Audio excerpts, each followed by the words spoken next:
वरुण अपने घर में सबसे छोटा था। उसके दो बड़े भाई, जिन्होंने माता पिता के देहांत के बाद बड़े शहरों में जाकर अपना व्यापार जमा लिया, माता पिता की जिम्मेदारी वरुण को सौंप दी। इसी कारण वरुण तरक्की नहीं कर सका और कलकत्ता में ही एक छोटी सी नौकरी करता रहा। वह एक किराए के छोटे से मकान में रहता था। एक दिन वरुण को उसके बड़े भाई अमरनाथ का फोन आया। वरुण, कैसे हो? जी भैया, अच्छा हूँ, आप बताइए। सुनो वरुण, शायद तुम्हें पता नहीं है, पिताजी की दिल्ली में एक पुरानी प्रॉपर्टी थी जिस पर किराएदार ने कब्जा कर रखा है। हम उस प्रॉपर्टी को बेचना चाह रहे हैं। मैं चाहता हूं तुम वहां जाकर रहो और उसे अपने कब्जे में लो। इससे हम तीनों भाइयों को फायदा होगा। लेकिन भैया, मेरी नौकरी। अरे भाई, दिल्ली में तो तुम्हें इससे भी अच्छी नौकरी मिल जाएगी। जाओ वहां। वरुण अपने दोनों भाई अमरनाथ और श्याम का बहुत आदर करता था। वो उनके कहने पर अपनी पत्नी को लेकर दिल्ली पहुंच जाता है। वो किसी तरह लड़ झगड़कर किराएदार को निकाल देता है और खुद रहने लगता है। कुछ ही दिनों में उसे नौकरी मिल जाती है। दिल्ली में कलकत्ता से अच्छी सैलरी थी और मकान का किराया भी नहीं देना पड़ता था। वरुण अच्छे से रहने लगता है, लेकिन वो मकान बहुत पुराना था, खंडर हो चुका था। ऐसा लगता था कभी भी गिर जाएगा। कुछ दिन बाद वरुण को उसके मंझले भाई श्याम का फोन आया।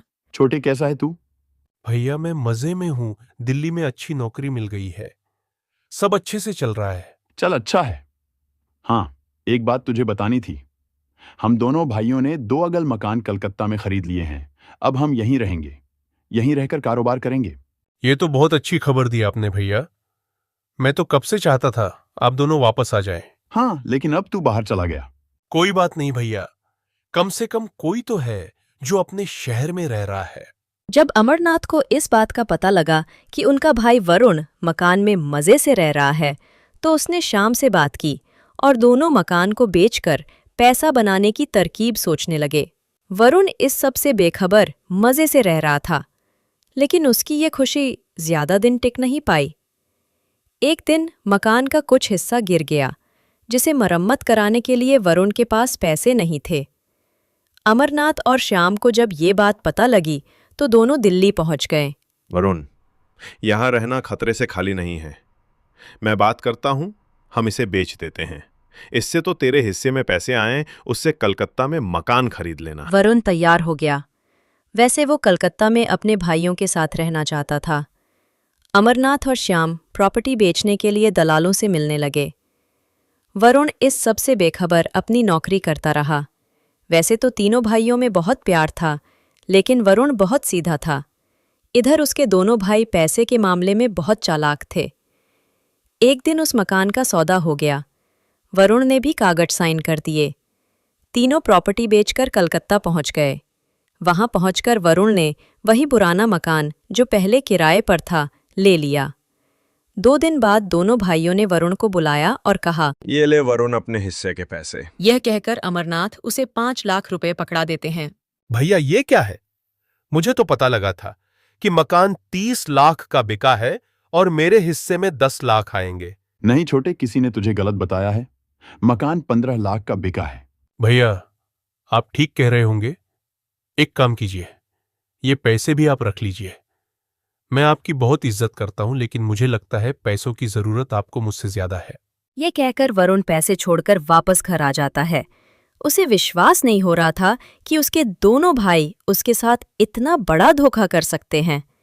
इधर अमरनाथ की पत्नी जानकी जी ने वरुण के जाने के बाद दोनों को आड़े हाथों लिया। आप लोगों को शर्म आनी चाहिए।